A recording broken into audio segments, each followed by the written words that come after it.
Good afternoon, everyone. Today I will be presenting my research essay, which was on post-traumatic stress disorder and how it relates to the things they carried by Tim O'Brien. Before I talk about how it relates to this story, you have to understand how post-traumatic stress disorder, or PTSD, works. I want everyone to think about walking through a haunted house or being scared by your siblings. This is temporary fear. This experience of fear is a sense that fades over time or goes away after the event has passed, which is completely normal. When you feel fear, your brain sends molecules of glutamate, a neurotransmitter. A neurotransmitter is a cell that carries messages from one nerve cell to another, to the hypothalamus. This basically tells your brain to go into fight or flight response. When this happens, your autonomic nervous system, which controls functions such as heart rate and blood pressure, turns on, and it is an involuntary response, which means your body cannot control what happens. Naturally, your body will recover from this on its own. Tim O'Brien puts you in the shoes of every soldier and lets you experience their fear. When your body feels as though it continually cannot recover, this is when post-traumatic stress disorder comes into play.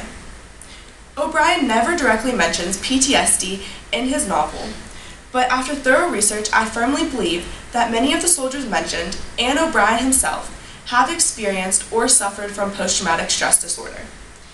PTSD is a condition that evolves in humans that have faced an alarming or dangerous event. A specific example of this would be the Vietnam War. PTSD was not taken seriously until the 1980s, and the government now produced a study that shows 30 out of every 100 Vietnam veterans will experience PTSD in their lifetime. The signs and symptoms of PTSD differ from one person to another. These can also be short or long term. A main sign is repeated flashbacks of the same traumatic event over and over. In the story Field Trip, O'Brien claims that he goes back to Vietnam with his daughter Kathleen, but he never revisits Vietnam, and Kathleen isn't real.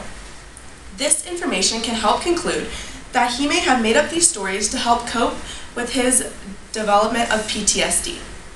Kathleen, Tim O'Brien's daughter, is arguably the most interesting character throughout the story, except she's a figment of his imagination. It's as if O'Brien is writing the story to her, confessing what happened in Vietnam. He invented her as a coping mechanism.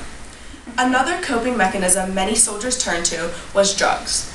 Stanford University actually published a case study stating because marijuana, heroin, and alcohol were so abundant and inexpensive in Vietnam, veterans used them to ease stress and sometimes to forget what they saw on the battlefield. Ted Lavender is a textbook example of drug use during the war. This was his escape. In The Lives of the Dead, O'Brien states that when Lavender died, they said that he didn't need to use drugs anymore, and his helicopter ride back was just a mellow trip. But what happens when it all just becomes too much? Norman Bowker and Rat Kiley hold the answer: suicide. More than 2.7 million Americans fought in Vietnam. The United States military has now lost more veterans to suicide than in live battle. PTSD is one of the main causes that veterans have committed suicide. Finding a cure for PTSD is extremely difficult because it varies from one person to another. A cure that may work on someone may not work on another. Currently, doctors prescribe medications or psychotherapy, which is talk therapy. Unfortunately, antidepressants are the only FDA-approved medication that they prescribe for PTSD. They also use cognitive reconstruction therapy, which helps transform what patients believe happened to what actually happened, because most of the time their memory becomes skewed.